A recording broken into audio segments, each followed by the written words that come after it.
हैं।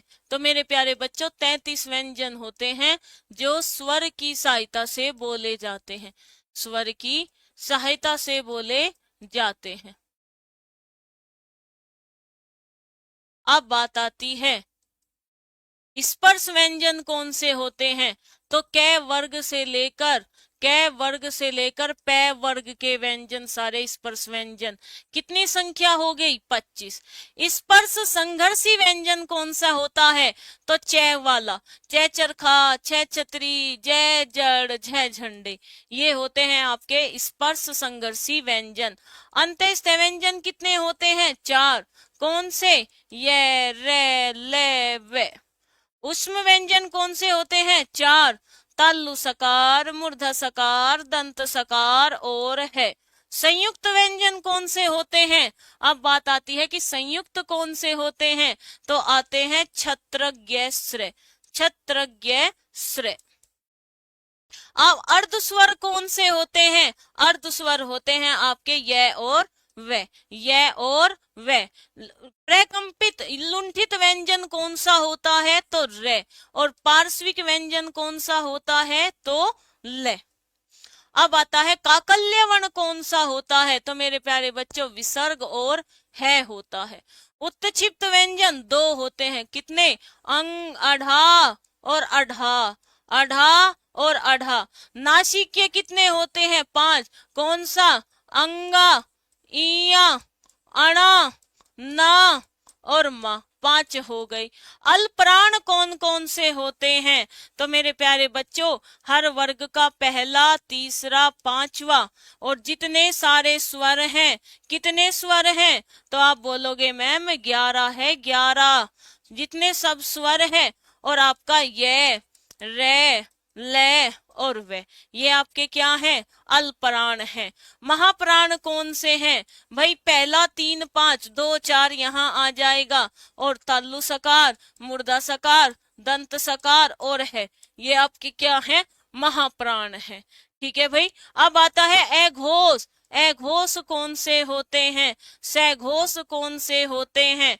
तो देखो सघोष, सघोष अल्पप्राण से मिलता जुलता है। सघोष कौन सा होता है? तीसरा, चौथा, 5वां और जिसमें सारे स्वर आएंगे, जिसमें सारे स्वर आएंगे। कितने? 11।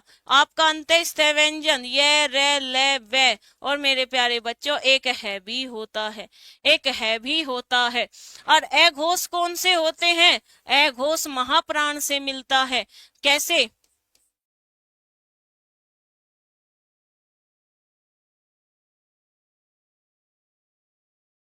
दूसरा और चौथा। ठीक है। अघोष किससे मिलते हैं? अघोष मिलते हैं महाप्राण से। कैसे? अब अगर 3, 4, 5 यहाँ आ गया तो मेरे प्यारे बच्चों 1, 2 यहाँ, यहाँ हम क्या रखेंगे? तल्लु सकार, मूर्धा सकार, दंत सकार और मेरे प्यारे बच्चों विसर्ग। अब देखो आप, अब आप खुद देखो। ठीक है, बिल्कुल भाई, ठीक है।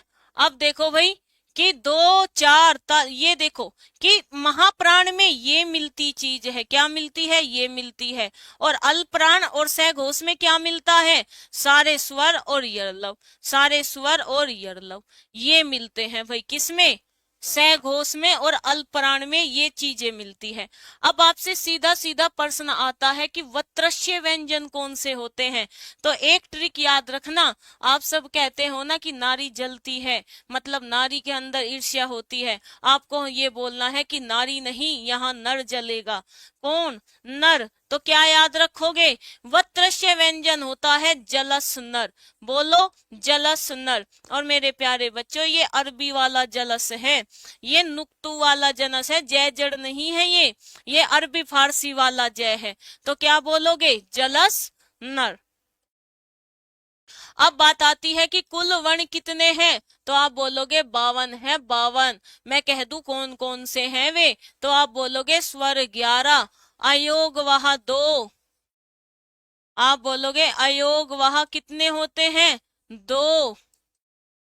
तो कितने हो गए? ये हो गए आपके 13। अब आ जाओ व्यंजन पर। व्यंजन कितने हैं? 33। चलो कोई नहीं, कौन कौन से? एक होता है आपका स्पर्श व्यंजन, कितनी है? 25 है। अब एक होता है आपका ऊष्म व्यंजन, कितने हैं? आप बोलोगे मैम 4 है, 4। और अंतःस्थ व्यंजन कौन कौन से हैं? वे भी आपके 4 है। और उत्क्षिप्त व्यंजन कौन से हैं? आप बोलोगे मैम 2, अढ़ा और अढ़ा। और ये क्या है? आपका उत्क्षिप्त के बाद आता है संयुक्त व्यंजन, और वे कितने हैं मेरे प्यारे बच्चों? वे हैं आपके 4। और जोड़ लो इन्हें, 4 और 4 8 और 12 13 14, और कितने हो गए? 14 और ये 39 हो गए मेरे प्यारे बच्चों। इधर ये 13 है, और 39 और 13 कितने हो गए? कितने हो गए? हाँ जी, तो कितने हो गए आपके? 52 हो गए। कितने हो गए? 52 हो गए। तो 52 वर्ण आपको पता चल गए कौन कौन से होते हैं। मेरे प्यारे बच्चों, एक जेल वार्डन में क्वेश्चन पूछा गया था, एक क्वेश्चन पूछा गया था संयुक्त व्यंजन से। तो बड़े ध्यान से देखना, बड़े ध्यान से देखना क्या होता है। आज आपको शॉर्ट थ्योरी में बहुत कुछ सिखा के जाऊंगी, ठीक है? फिर हम क्वेश्चन करेंगे। अब देखो ध्यान से, यहाँ से आपका एक क्वेश्चन आया था jail warden UP police constable में। क्या इस क्षत्रिय का निर्माण कैसे हुआ? तो आप बोलोगे आधा कै और मूर्धा सकार। त्रय का निर्माण किससे हुआ? आधे तय और रे से हुआ। जय का निर्माण कैसे हुआ? तो जय और इया से हुआ।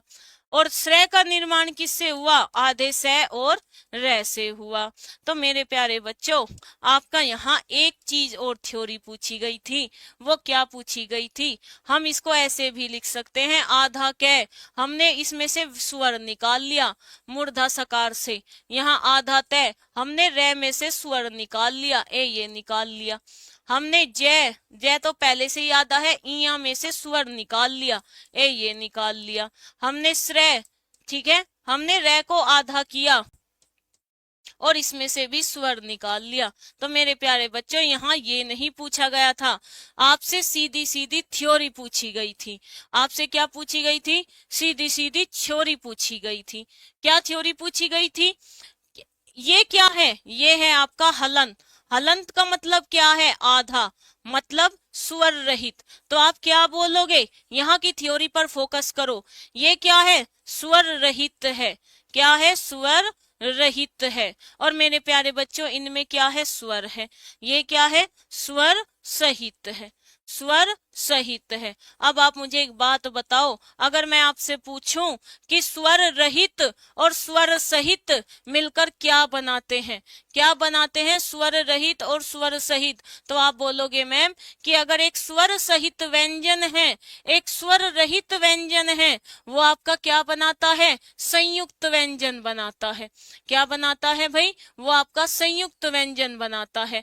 आप कमेंट पे मत ध्यान दो, आप पढ़ाई पे ध्यान दो भाई, ठीक है? तो यहाँ देखो स्वर रहित और स्वर सहित। फिर ये मत कह देना कि ये क्वेश्चन कहाँ से आ गया। अब बात आती है, यहाँ देखो, यहाँ कितने व्यंजन हैं भाई? एक और दो, दो व्यंजन, और यहाँ मेरे प्यारे बच्चों एक स्वर। तो हमेशा याद रखना कि संयुक्त व्यंजन दो तरीके से बनता है। एक तो स्वर रहित व्यंजन, स्वर सहित व्यंजन, और दूसरा दूसरा होता है आपके दो व्यंजन और एक स्वर। संयुक्त व्यंजन के लिए कंडीशन है कि दो व्यंजन और एक स्वर तो होने ही होने चाहिए। अगर ये है तो आपका संयुक्त व्यंजन बन जाएगा।